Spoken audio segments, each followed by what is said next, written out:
Hello and welcome to Living with Hospice. I'm your host, Mitch Ware, and my sidekicks, Cosmo Kramer, who is the Alaskan Husky Irish Wolfhound, sillier than you can imagine.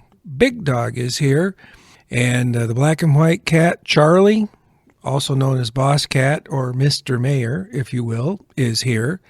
Chloe, the orange cat, the female cat, is hiding somewhere as she's fairly shy.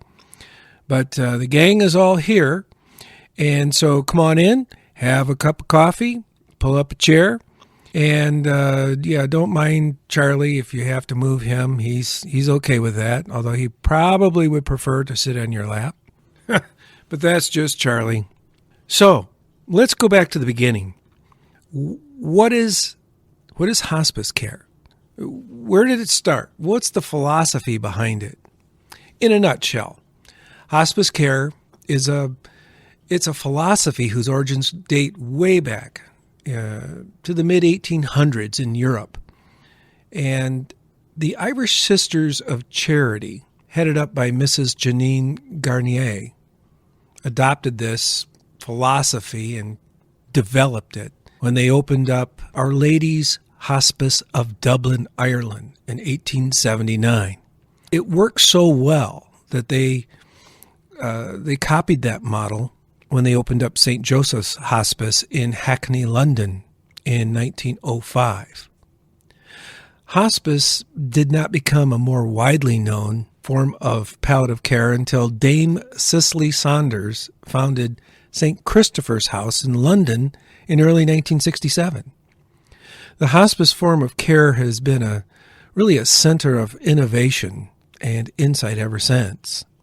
Dame Cicely was an interesting person. She'd been a nurse, but was at that time working as a medical social worker. And she came upon a patient by the name of David Tasma shortly after the war in 1948. David was suffering from inoperable cancer, and together they discussed her hopes for one day opening up a place that was more of a home environment, less clinical environment, to take care of the terminally ill. And she hoped that it would do a better job of focusing on pain management and preparing the patient for their journey. Her methods and ideas have been adopted all over the world, and she's known as pretty much the founder of modern hospice. Inspired by Dame Saunders' ideals, students at Yale University in New Haven, Connecticut, invited her to come and speak. They were so absolutely inspired by her that they created and launched the United States Hospice Movement. In 1974, a hospice nurse in Connecticut and an accompanying volunteer made their first hospice home care visit. That's really interesting, inasmuch as most of us that volunteer and visit our hospice patients on a regular basis, we spend a lot of time in people's homes. And up until 1974, that really wasn't a thing. Most hospice care was administered in clinics or institutions or hospitals. In 1981, Nancy Hines in Fresno, California, began caring for terminally ill friends or acquaintances in her own home. This inpatient hospice home allowed patients a place to come and spend their final hours, their 11th hour, with dignity in a home setting where their family or caregivers were not able to care for them in their own homes, but they still had a home non-clinical environment. In 1986, Congress made permanent this thing called Medicare Hospice Benefit. And the various states were allowed to decide whether they wanted to include hospice in their Medicaid programs. Hospice care is really a super-duper version of something called palliative care. And hospice care is something a patient can receive when facing the end of life, and when curative care, well, it's run its course. And really can no longer help. Hospice focuses on the quality of life and comfort of the patient. It also focuses on comfort for the caregivers. Issues like physical pain, disease symptoms. Hospice offers options for attending to the emotional and spiritual needs of an individual, and as well as their family. This comfort care is also called palliative care. Hospice care is palliative care without a curative intent, and hospice care usually comes with more options. By now, you probably have heard the term palliative care too many times on this podcast, and you're wondering, what in the world is that? Well, palliative care is treating symptoms and providing comfort, first and foremost. And you'll find it in lots of other areas of medicine. It pops up everywhere. Palliative care might be offered at your clinic or medical practitioner.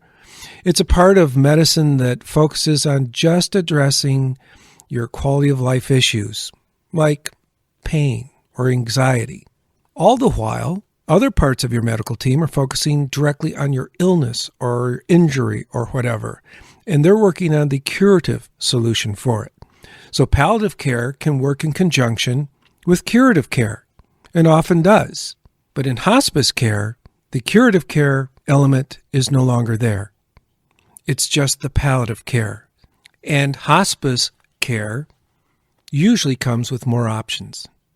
Okay, let's back up and take a look at this. For example, you could be in the hospital for a few days or weeks with something and actually receive palliative care, which helps you with a better quality of life on that journey. And you could also receive curative care from your regular medical team, like surgeons and internists and oncologists and other specialists, all the while working in concert to address your overall medical care.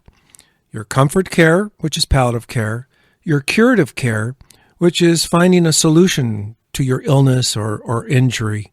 Many large hospitals and bigger medical organizations are developing a unique palliative care discipline in their education of new medical students and nurses. This is a team that is uniquely trained and tasked with working with you, the patient, to recognize and focus on your comfort needs. And check this out. Not just your physical, but also your mental and spiritual needs as well. They're not focusing. This part of your team doesn't focus on curative medicine. They're not there to do CT scans and blood work and all of that to try and find a cure for your ailment. That's the job of the curative part of your overall health team.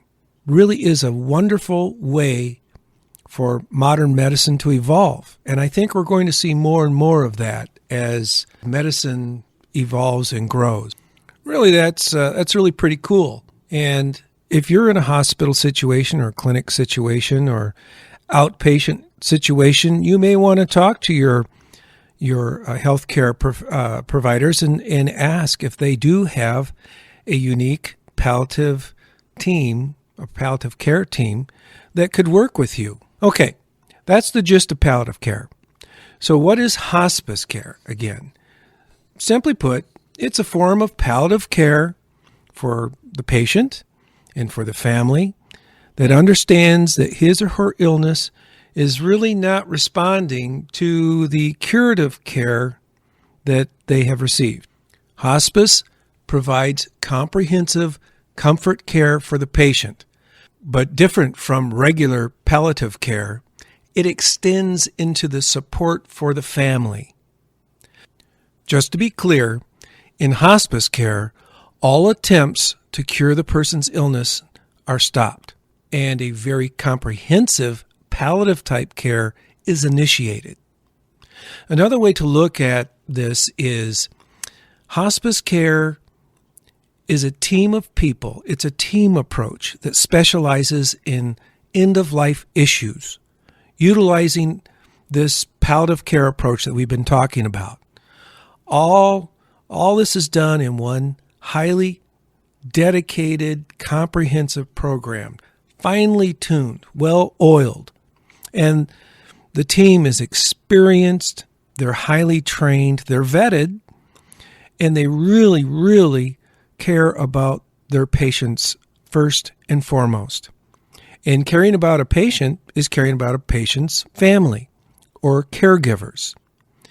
And as we proceed further into these episodes, you'll hear stories about how the hospice team has impacted not only the patient's journey, but also the caregivers and the family's journey in a wonderful, very positive way. In fact, in a future episode, actually not too far down the road from this one, we're going to cover all of the many services, the equipment, the tools, just really awesome things that hospice professionals provide for every patient. But for now, let's leave it at hospice is just total quality care for end-of-life patients and their caregivers. Let me share a brief story with you. When our son Matt entered into hospice care, the first thing that happened was a hospice doctor, Dr. John, came to visit with us, and he came to Matt's house and sat down in the family room with us, and it was just a wonderful time. He answered all our questions, and he made some pretty lofty promises. Oh yeah, we discussed Matt's medical situation, and I recall vividly the doctor looking first at Matt and said, "Well, Matt, here we are. You realize that your condition is not going to improve, right?" And Matt said, "Yes, I do." Then looking at my wife and I, he said, "We can help with making this part of the journey much more comfortable. With us, you're not alone. I understand, and let's go forward with this," Matt sort of interrupted, and we agreed. I'll tell you, I was so relieved to encounter a doctor that really was compassionate and caring, not only about Matt, but about my wife and I and Matt's siblings. He really seemed genuine. He really listened to us. He read our faces and our body language. He didn't seem to be in a hurry. He wasn't bored with our questions. You could tell he didn't have anything else on his mind, just us. After he'd answered all our questions, he helped us lay out a plan for dealing with Matt's care. He told us that nurses and aides would be paying us a visit the next day, and he brought up our emotional and well-being too. He shared with us that a social worker would be calling on us, and she's a therapist, and he also offered up a chaplain for spiritual guidance. And sure enough, the next day, a social worker and a nurse showed up at Matt's house. After they introduced themselves, they started to go through Matt's house like a mom going through her only daughter's empty, stark, brand new freshman dorm room. Absolutely on a mission. They made a big list of really good recommendations for additional accessories and equipment, and even some handy little tools that would help Matt with his ability to get around and improve his overall quality of life.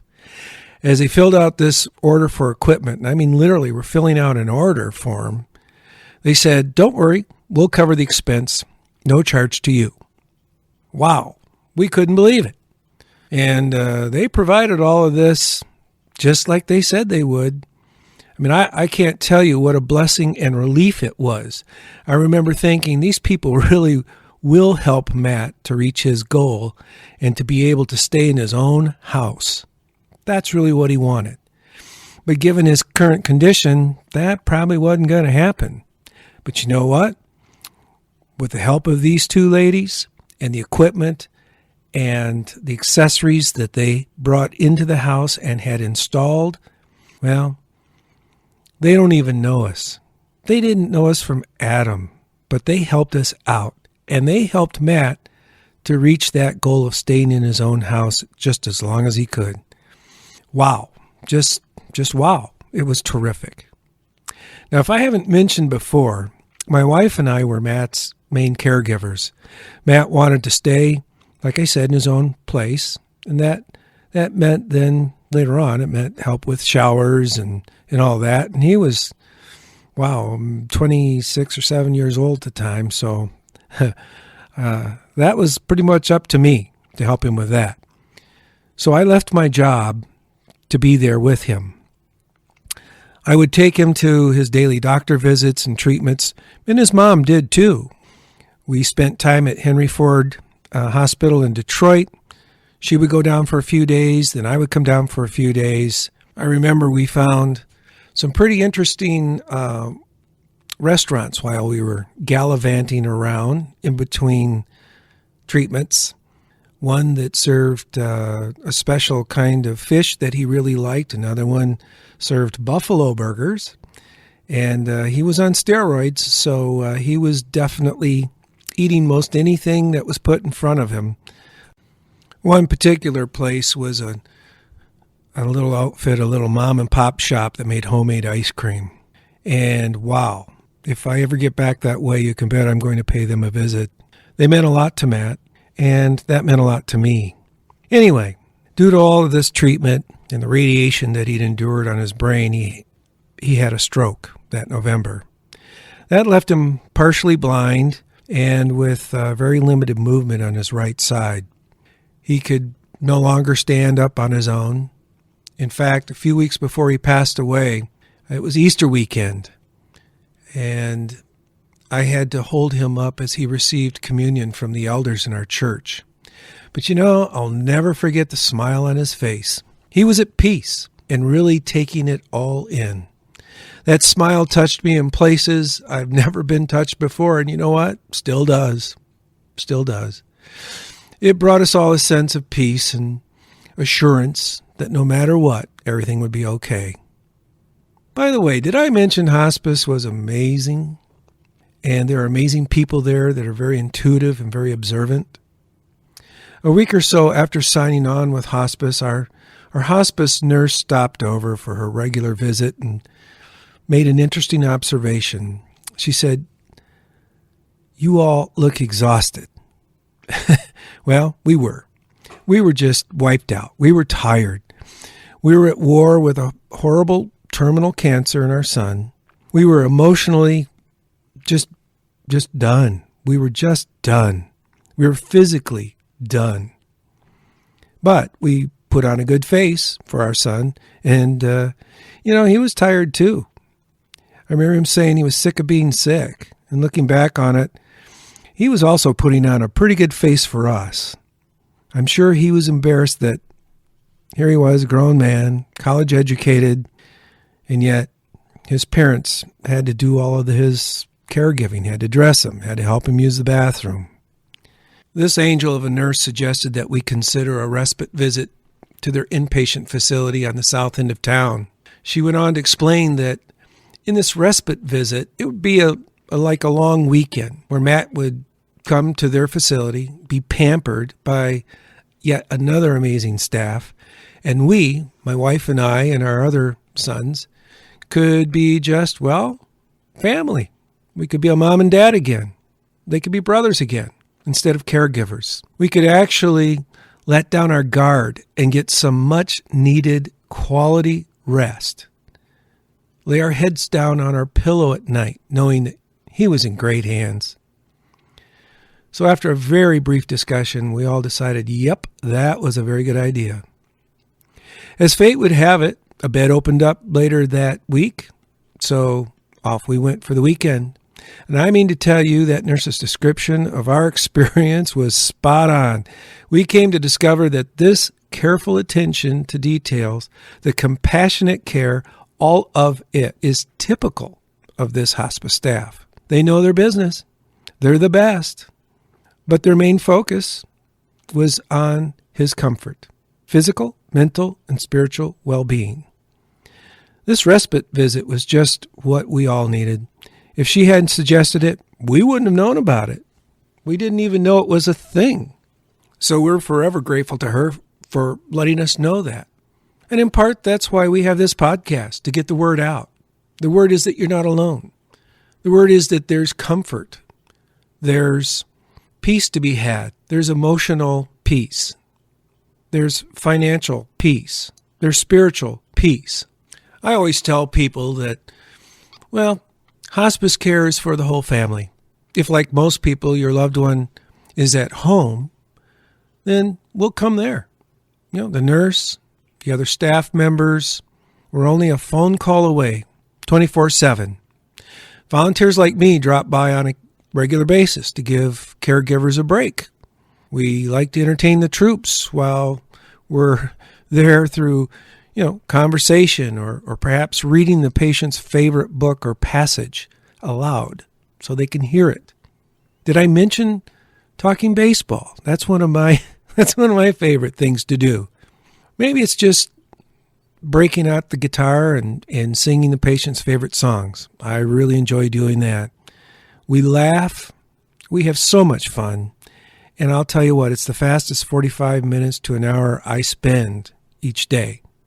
The idea is, just forgetting about all the drama of the medical situation at hand and just having some quality, fun, enriched time.